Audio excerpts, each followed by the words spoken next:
Selamat siang, kami dari kelompok Magang Inspiring Batch 1 tahun 2022 dengan penempatan DPU Taru Rembang akan menampilkan hasil kerja kami selama menyusun RDTR Kecamatan Pamotan, Kabupaten Rembang.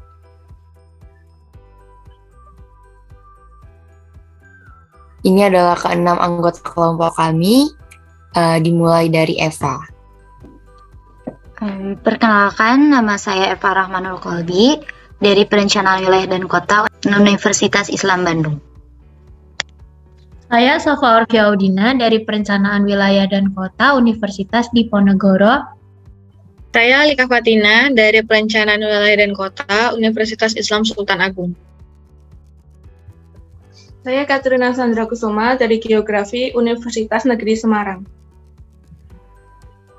Saya Liva Zelva Putri Wicaksono dari Perencanaan Wilayah dan Kota Universitas Diponegoro. Saya Adelia Salsabila Anugrah dari Perencanaan Wilayah dan Kota Universitas Islam Sultan Agung Semarang. Yang pertama, terkait dengan pengenalan rencana detail tata ruang. Rencana detail tata ruang atau yang biasa disingkat dengan RDTR merupakan rencana secara rinci tentang tata ruang wilayah, kabupaten atau kota yang dilengkapi dengan peraturan zonasi kabupaten atau kota. Rencana detail tata ruang sebagai salah satu alat pengendalian pemanfaatan ruang agar sesuai dengan rencana tata ruang. Berdasarkan peraturan perundang-undangan yang berlaku, penyusunan RDTR harus menyakup penyusunan pola ruang, struktur ruang, pemanfaatan ruang, dan peraturan zonasi. Rencana tata ruang wilayah dengan wilayah perencanaan mencakup kabupaten atau kota memiliki skala peta kecil sehingga belum cukup untuk dipakai sebagai alat untuk menerbitkan persesuaian kegiatan pemanfaatan ruang atau KKPR dan persetujuan bangunan gedung yang diminta oleh pelaku pembangunan. Maka dari itu perlu disusunnya RDTR dengan skala peta 1:5000 agar nampak informasi tentang apa yang ada atau direncanakan di dalam persil dan persil sekitarnya untuk memberi kejelasan secara eksplisit mengenai kegiatan pemanfaatan ruang yang diizinkan, intensitas pemanfaatan ruang, ketentuan tata bangunan, prasarana minimal yang dibutuhkan pada zona maupun subzona, dan ketentuan pelaksanaan yang memberi kejelasan tentang kegiatan yang terjadi saat ini atau masa yang akan datang dalam zona yang telah ditetapkan kegiatan pemanfaatan ruangnya. Kemudian untuk gambaran umum dari wilayah perencanaan Kecamatan Pamotan, ialah Kecamatan Pamotan merupakan salah satu dari 14 kecamatan yang ada di Kabupaten Rembang. Kecamatan Pamotan sendiri memiliki wilayah administrasi yang terletak pada tengah-tengah Kabupaten Rembang dengan batas wilayah pada utara berbatasan dengan Kecamatan Pancur dan Rembang, kemudian pada wilayah timur berbatasan dengan Kecamatan Sedan dan Saleh, pada sebelah selatan berbatasan dengan Kecamatan Gunem, dan pada sebelah barat berbatasan dengan Kecamatan Sulang. Kecamatan Pamotan memiliki luas wilayah sebesar 8.156,11 hektar atau 8,4% dari keseluruhan luas kabupaten. Terdapat pula 23 desa yang secara administrasi terdaftar di dalamnya. Berikut ini merupakan daftar dari ke-23 desa yang ada di Kecamatan Rembang. Kemudian secara geografis, Kecamatan Pamotan juga dinilai strategis karena menjadi penghubung antara Jawa Tengah dan Jawa Timur. Kecamatan Pamotan ini berada pada dataran yang rendah dan dikelilingi oleh beberapa gunung dan juga menjadi salah satu sumber mata air di Kabupaten Rembang.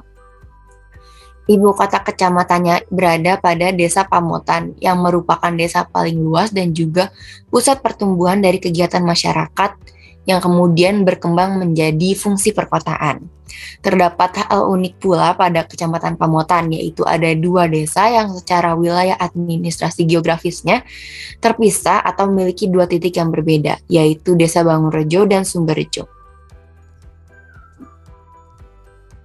Selanjutnya ada kerangka acuan kerja. Kerangka acuan kerja merupakan tahapan persiapan dari penyusunan rencana detail tata ruang. Substansi kerangka acuan kerja yaitu ada pendahuluan, ruang lingkup, dasar hukum, metodologi, dan pelaksanaan kegiatan. Selanjutnya ada manfaat rencana detail tata ruang. Manfaat rencana detail tata ruang bagi pemerintah yaitu sebagai kendali mutu pemanfaatan ruang kabupaten atau kota berdasarkan RT/RW, sebagai acuan bagi pemanfaatan ruang yang lebih rinci, sebagai instrumen operasionalisasi RT/RW dalam pembangunan fisik, sebagai kepastian peruntukan wilayah dan penentuan tematik pembangunan wilayah. Manfaat rencana detail tata ruang bagi masyarakat yaitu sebagai izin pembangunan dan sertifikasi, sebagai kepastian zonasi yang dilindungi hukum mendorong investasi, sebagai penyediaan fasilitas umum dan infrastruktur yang lebih terencana, dan sebagai rencana detail tata ruang yang dapat diakses secara publik untuk mendorong partisipasi masyarakat. Adapun tahapan penyusunan rencana detail tata ruang, yaitu ada tahap persiapan yang berisi kerangka acuan kerja dan penentuan metodologi yang digunakan, tahapan pengumpulan data, tahapan pengolahan data dan analisis. Adapun output kegiatan penyusunan berupa buku pendahuluan atau laporan pendahuluan dan buku fakta dan analisa. Untuk jangka waktu pelaksanaannya yaitu 6 bulan. Yakni laporan pendahuluan. Penyusunan laporan pendahuluan bertujuan untuk mengetahui kajian awal dan untuk persiapan teknis penyusunan rencana detail tata ruang. Di dalam laporan pendahuluan, dilakukan pembahasan mengenai gambaran umum dari wilayah perencanaan, yakni Kecamatan Pamotan, metode yang digunakan hingga rencana kerja. Dalam pembuatan laporan pendahuluan, kelompok Pamotan memiliki 2 tim, yakni tim untuk penyusunan dan analisis, dan tim selanjutnya yakni tim yang fokus pada pemetaan dan analisis spasial. Masing-masing tim berisi 3 orang dengan tugas masing-masing sesuai fokus pekerjaan. Untuk sebelah kiri, merupakan contoh pengerjaan dari tim penyusunan dan analisis. Selain perangkat survei, tim penyusunan dan analisis juga membuat tinjauan kebijakan, bahasan mengenai penetapan wilayah perencanaan, metodologi pendekatan pelaksanaan, dan rencana kerja. Untuk gambar yang di sebelah kanan, merupakan contoh pengerjaan dari tim pemetaan dan analisis. Secara garis besar, hasil dari tim pemetaan dan analisis berada pada bab 3, yakni gambaran umum. Selain pemetaan, tim pemetaan dan analisis juga bertugas untuk mengolah data spasial dan menjadikannya shapefile baru. Untuk selanjutnya yaitu pengumpulan data. Pengumpulan data ini diperlukan untuk keperluan pengenalan karakteristik wilayah, perencanaan, dan penyusunan RDTR. Untuk keperluan pengenalan karakteristik wilayah perencanaan dan penyusunan rencana pola ruang dan rencana jaringan prasarana wilayah perencanaan, dilakukan pengumpulan data primer dan sekunder.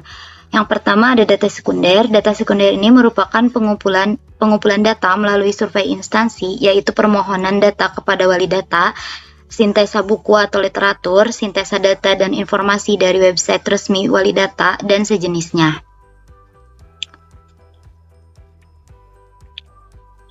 Berikut ini merupakan dokumentasi pengumpulan data sekunder, yaitu survei ke kantor desa dan survei ke organisasi perangkat daerah.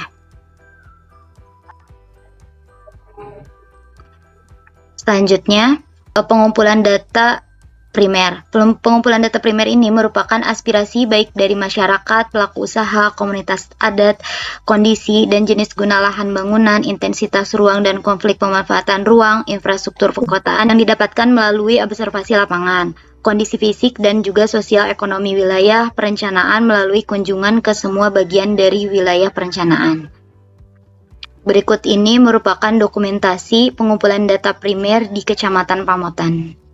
Selanjutnya adalah tahap penyusunan laporan fakta dan analisis untuk penyusunan RDTR. Yang pertama, setelah tahap pengumpulan dan kompilasi data dilakukan, selanjutnya dilakukan pengolahan atau analisis data agar dapat dipastikan data tersebut dapat digunakan. Laporan fakta dan analisis memuat tentang 20 analisis minimal sebagai dasar dalam penyusunan RDTR. Sebelum menganalisis, kami meninjau kembali RT/RW provinsi dan kabupaten yang memuat strategi struktur ruang, pola ruang, kawasan strategis, kawasan dengan wilayah perencanaan yang sedang disusun. Dalam hal ini adalah Kecamatan Pamotan. Selain meninjau RT/RW provinsi dan RT/RW kabupaten, berikutnya meninjau terkait kebijakan di Kecamatan Pamotan.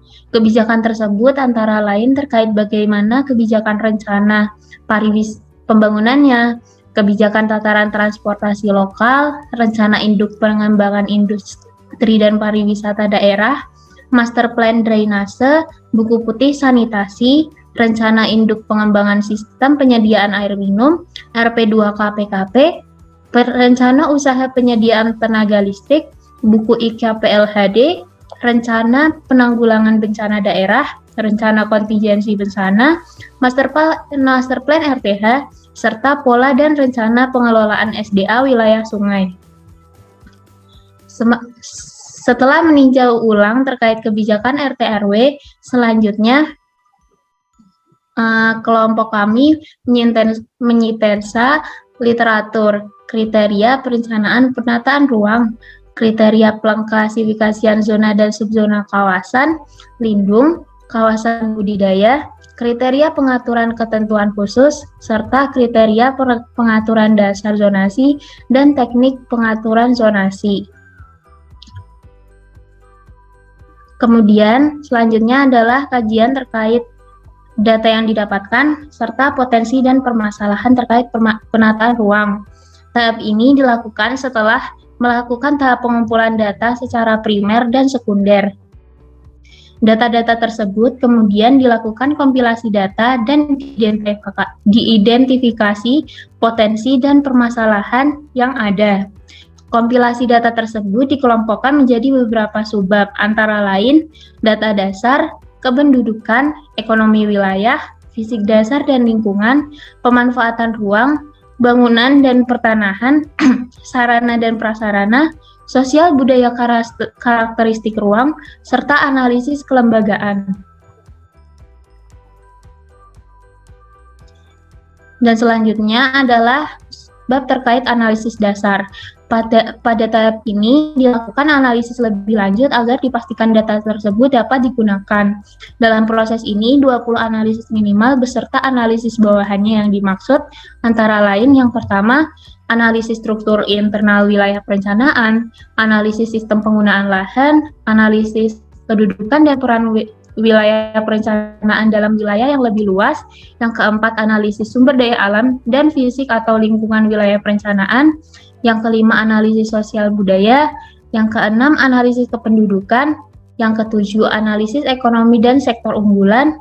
Nomor 8, analisis transportasi, analisis sumber daya buatan, analisis kondisi lingkungan binaan, analisis kelembagaan, analisis karakteristik peruntukan zona, analisis jenis dan karakteristik kegiatan yang saat ini berkembang dan mungkin akan berkembang di masa mendatang.